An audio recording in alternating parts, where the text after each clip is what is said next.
Okay, hi to all of you. Welcome again to this second session today. We are going to the second session, and we are still in this course, MS 8102, as engineering mathematics 2, and we are going together with MS 8122. This is advanced calculus for those who are doing electrical engineering. So we remember in the first session we had an introduction to Fourier series, and we saw what are Fourier series and what are used for Fourier series, and we said that these are just series containing cosine and sine series used for representing periodic functions, continuous and non-continuous functions, graphs, and also we saw some introduction to even and odd functions and their properties when they are multiplied together. That is, when an even function is multiplied to an even function, or even function is multiplied to an odd function. And we saw also how it looks like the odd function when it's multiplied to an odd function. That's all what we discussed in the first session. So today is our second session, and today we are going now to see the Fourier series and how we can use Fourier series, and how we can use this Fourier series in representing continuous and non-discontinuous functions, also periodic functions, as well as step functions. So since we had an introduction, so we can go straight. We say these Fourier series are just series. These Fourier series are cosine and sine series together are used to represent functions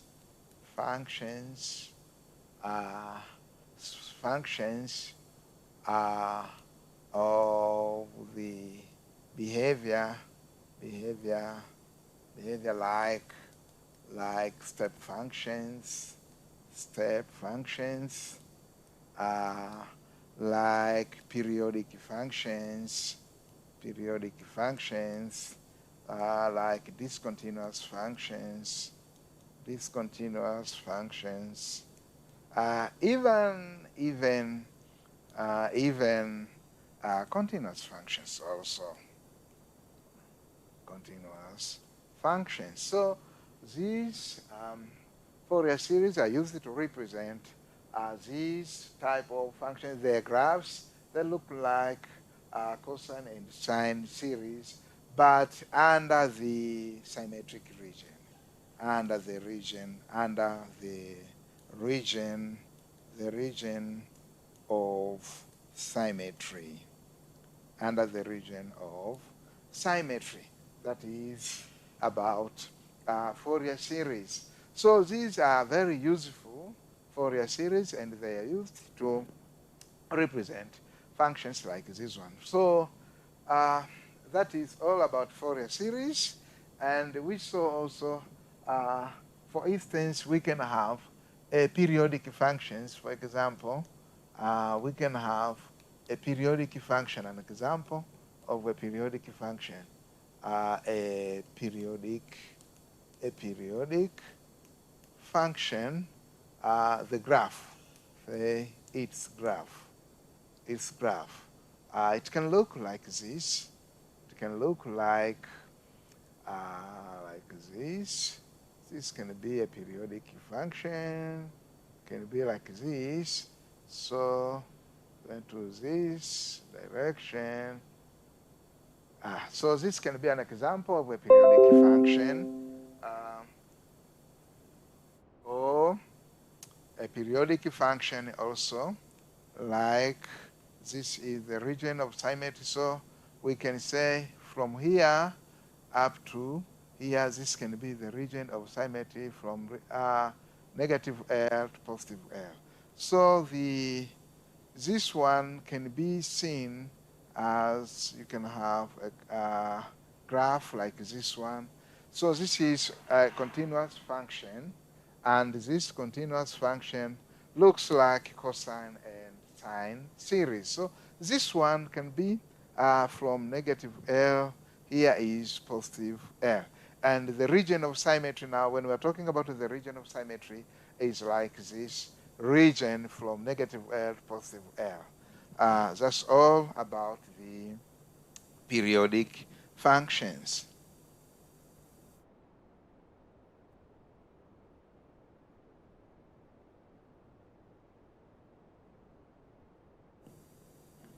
So now the general formula for the let us see now the general formula for the Fourier series. The general the general formula for Fourier series. Fourier series. This is given in this way. It's given as function f of x equals to it's given as a sub naught plus the summation from n equals to 1 to n equals to infinity. We have the bracket here, a sub n cosine n pi x over L plus b sub n sine of n pi x over L to the bracket. We see this is the general formula for Fourier series. A function, a periodic function, a non-discontinuous function, or a step function can be represented as a function f of x containing cosine and sine series, but in those cosine and sine series, we have certain constants. We have a constant a sub naught, we have a constant a sub n, and a constant b sub n. These constants try to make the function f of x look like a continuous function if it was a step function or a discontinuous function. And we know the behavior of continuous discontinuous functions from the previous session. So also these have the definitions. These are given constants. We say this a sub naught equals to the integral 1 over 2L, the integral from negative L to positive L of a function f of x with respect to x. So this is how we can deduce this a sub naught, this constant. We say equals to 1 over twice L, where L is the period. We saw that L is the period, as we saw from the previous session. And a sub n is given as 1 over L, then the integral from negative L to positive L of a function f of x, you multiply by cosine n pi x over L, the whole of which with respect to x.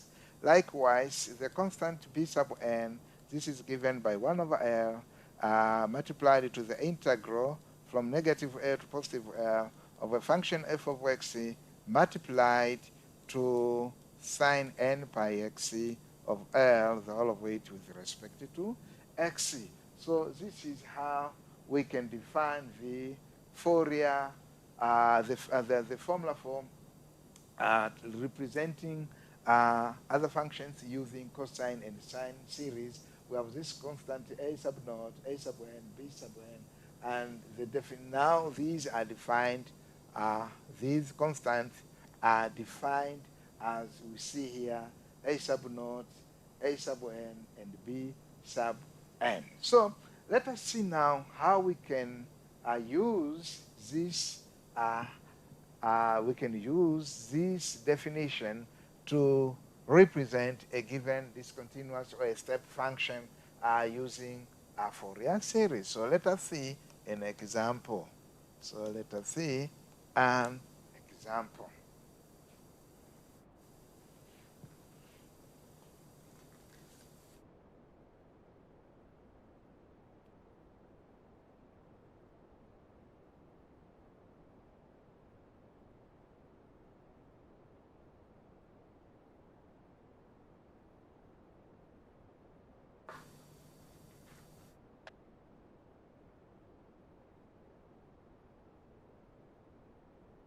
The example says, find the Fourier series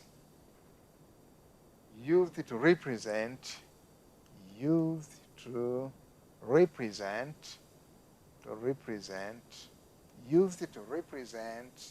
a step function f of xc given by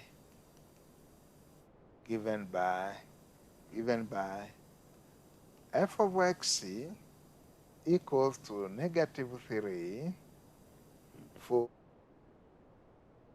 -1 less than xc less than 0, and +3 for 0 less than xc less than 1. So here we have been given this problem, or this example, how we can represent this step function as a continuous function using cosine and sine series. Now, the first thing to do is first we need to understand the nature of this function and with the nature of this function under the region of symmetry. And these boundaries for xc gives us the region of symmetry. Now, in order to understand the nature, if f of x is even or odd, the first thing we need is to sketch this function f of x. So the very first thing we need to sketch f of x. So we just have a simple sketch of f of x, and this f of x now will help us to know or to understand if it is even or odd function. So the aim here is in sketching. The aim is to determine if the function f of x is even or odd. That is the very big aim of sketching this function f of x. So let us see how it will look like when we sketch this one. When we sketch the function f of x. So just we use a simple scale here.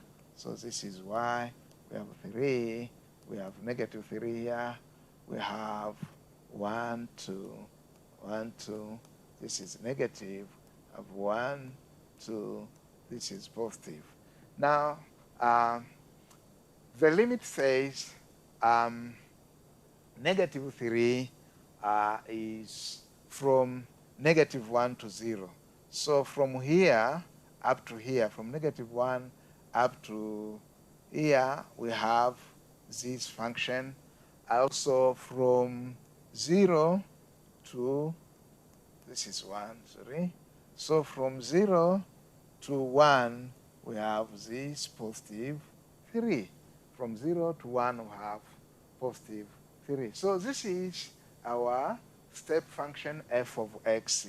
So we can say this is our step function from the conditions. Now we can see now this is our step function. The value of y is -3 from -1 to 0. and also the value of y from 0, from 0 to 1, the values of x, the value of y is positive 3. Now let us study if this function is even or odd. We remember from the definition of an even or odd function, we said for even function,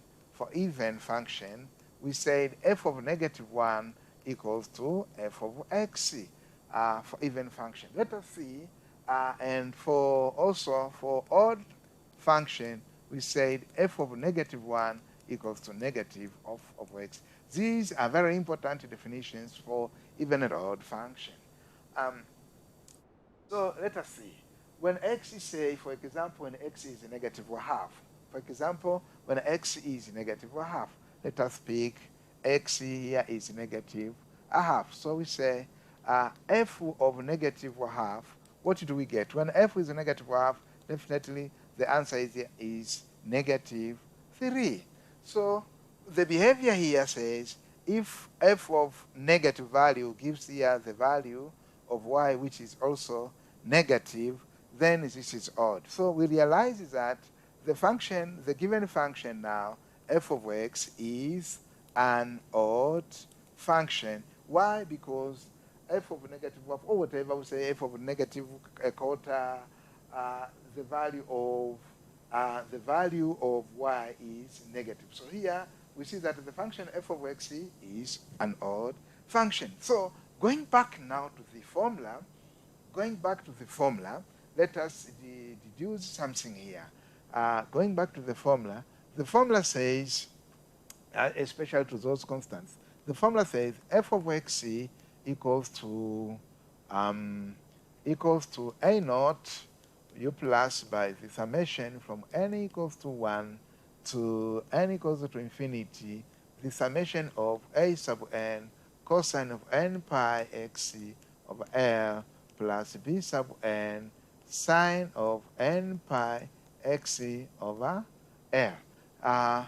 So this is the general formula where a naught equals to the integral from 1 over 2L from negative L to L, a function f of x with respect to x.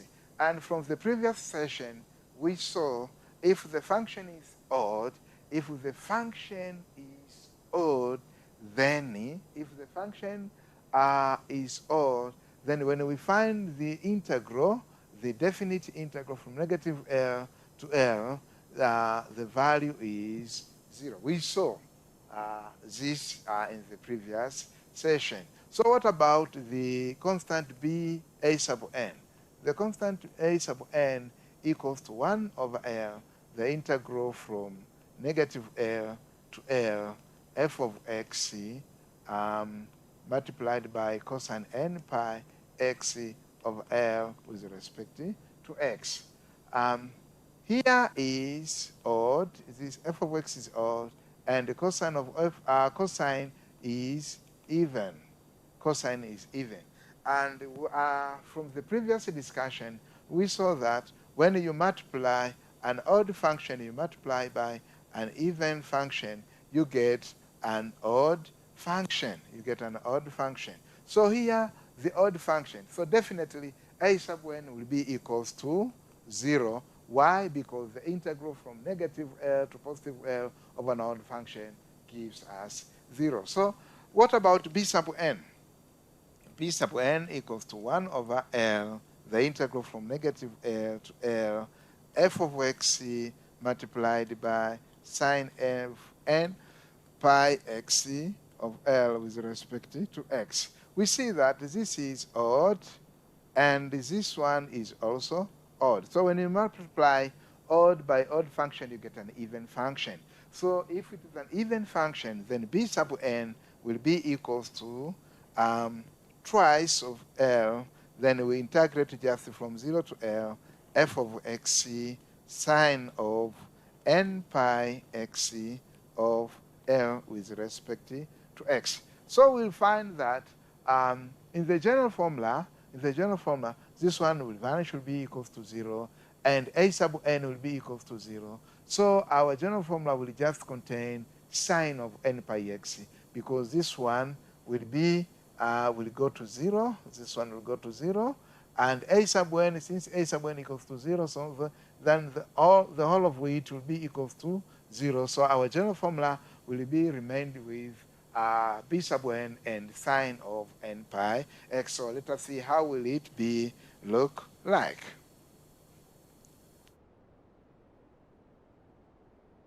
So we have now our f of x as the summation from n equals to 1 to infinity of b sub n sine of n pi x of L, and our b sub n now, b sub n is 1 over, our b sub n is, our b sub n now is twice of L, the integral from 0 to L of f of x sine of n pi x of L with respect to x. So we needed to deduce now the value of L. We don't know the value of L and the value of f of x from 0 now to the limit.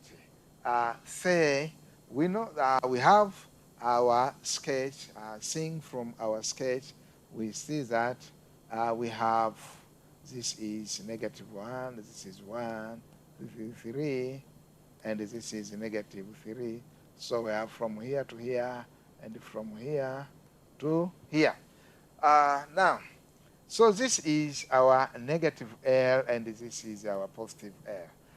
So the value of L here, we see simply L equals to 1, because the magnitude from here up to here, this is the value of L, so here L is 1. And so the value of L is 1.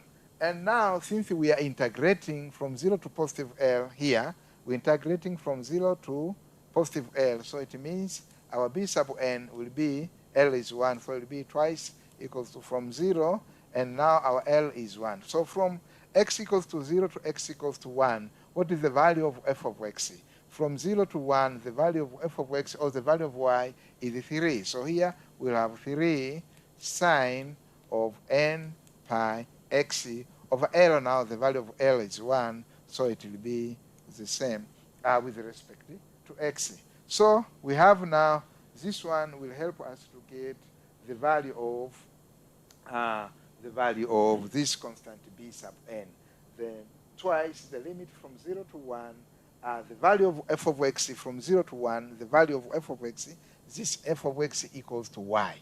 This is the same as saying the value of y. Remember, this f of x equals to y. So we say the value of y from 0 to 1 is 3. That is why we put here 3. And the value of L, to from the symmetric region is just 1, because from here to here, from here to here, this is from negative L to L. But the value of L here, from here to here, the value of L is just 1. So b sub n now becomes this one. So we can go, we can proceed now on finding the value of b sub n.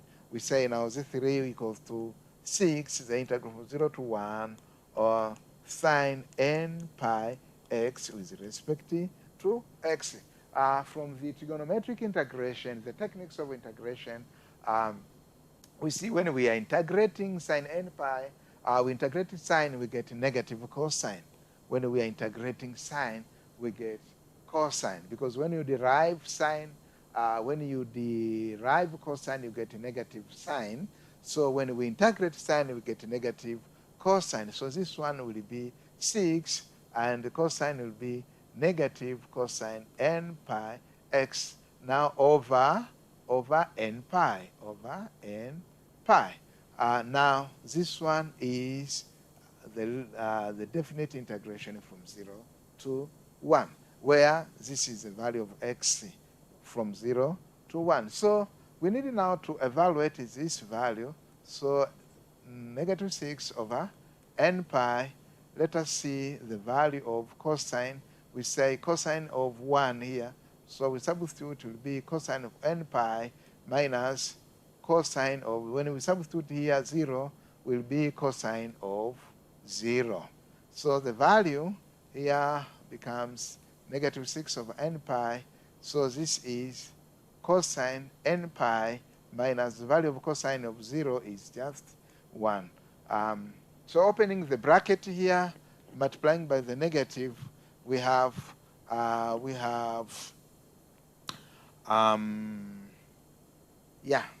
this value of b sub n equals to negative 6 over n pi.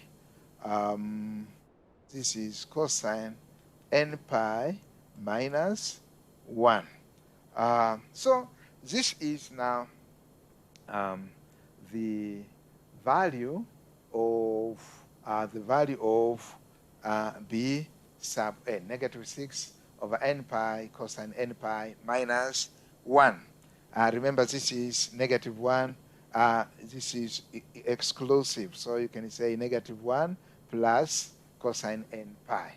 Or you can multiply by negative 6, then you get here, you can multiply here, you can say b sub n equals to 6 over n pi.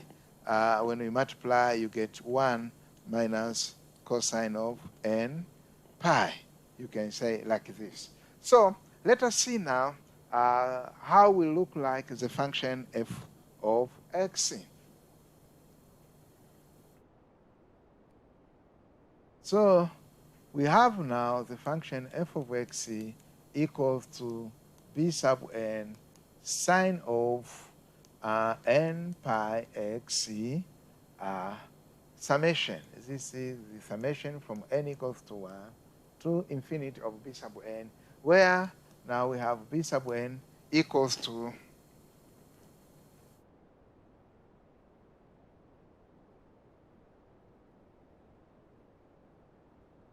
b sub n equals to negative 6 over n pi cosine of n pi x minus 1.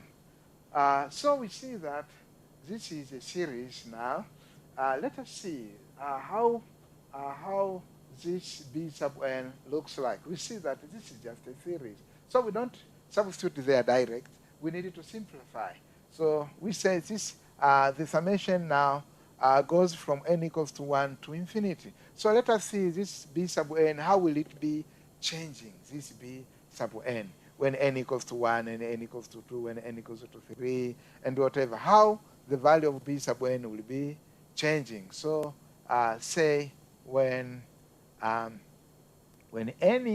equals to 1, the value of b sub n here, we say will be equals to n negative 6. N equals to 1 will be over pi. This is 6. Here will be cosine. The value of n is 1. Oh, sorry. There is no x here. It is just cosine n pi over minus 1. Yeah, I think so. Yes, it is cosine n pi minus 1. It is cosine of n pi minus 1. Cosine of, there is no x here. There is no, this one is not there.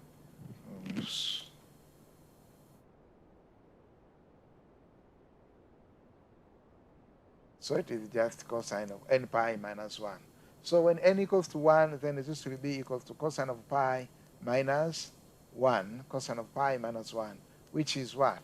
Cosine will be negative 6 over pi, n equals to 1. So it is negative 6 over pi. Cosine of pi is negative 1 minus 1. Cosine of pi is negative 1 minus 1. So this is a negative 2.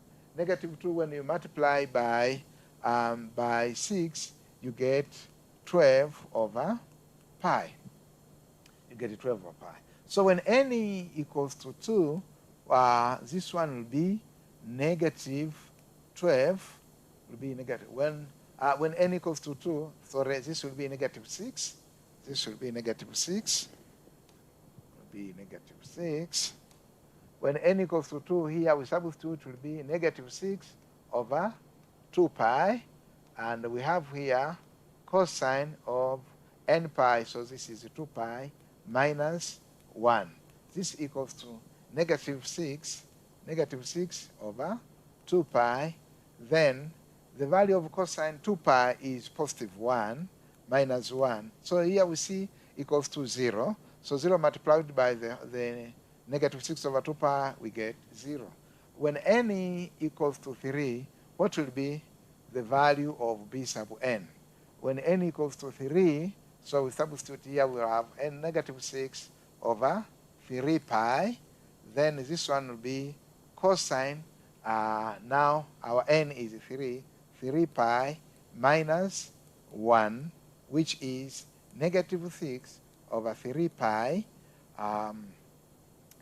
Now the value of cosine of 3 pi is negative 1, so minus 1.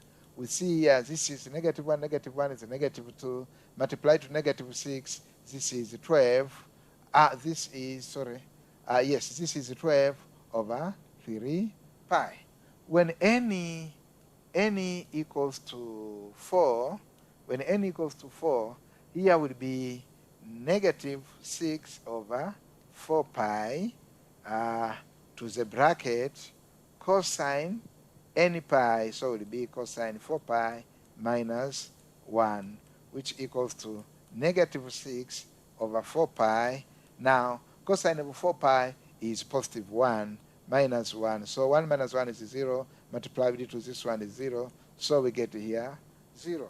What about when n equals to 5? When n equals to 5, then our n equals to 5, so here we'll have negative 6 over 5 pi to the bracket cosine of n pi, n equals to 5, so it will be 5 pi minus 1. So this will be equals to negative 6 over 5 pi. Cosine of 5 pi is negative 1. So it is negative 1 minus 1. Then this is negative 2, this is 6, sorry. So it will be here negative 6 times negative 2, this will be 12 over 5 pi. What about when n equals to 6? When n equals to 6, so it will be negative 6 over 6 pi to the bracket cosine of 6 pi minus 1. Cosine of 6 pi minus 1. So this will be negative 6 over 6 pi. This is 1. Cosine of 6 pi is positive 1 minus. This is minus. This is minus this one. Yep. So this is 1 minus 1. So 1 minus 1 is 0, so it will be equals to 0. So when n equals to 7, we see that it will be equals to negative 6 over 7 pi to the bracket cosine of 7 pi minus 1. This will be negative 6 over 7 pi. And this is, now cosine of 7 pi is negative 1 minus 1. So this will be equals to 12 over 7 pi. So we can see now the trend here. When n equals to odd, we get the value. But when n equals to even, we get 0. When n equals to 1, 1 is odd, we got here 12 over pi. When n equals to 3, the value of b sub n is 12 over 3 pi. When n equals to 5, the value of b sub n is 12 over 5 pi. When n equals to 7, the value of b sub n is 12 over 7 pi. But when n is even, when n is 2, the value of b sub n is 0. Likewise, when n equals to 4, the value of b sub n is 0. When n equals to 6, which is even, the value of b sub n is 0. So we see that we get the values of b sub n when n equals to even. And also you can see this trend. You can see this trend now that if we proceed up to when n equals to infinity, or when n equals to n, what will be the value of b sub n? So it means, you see here, when n is 1, we have 1 here, we have 1 here, we have 1 here. When n equals to 3, we have 3 pi, we have 3 here.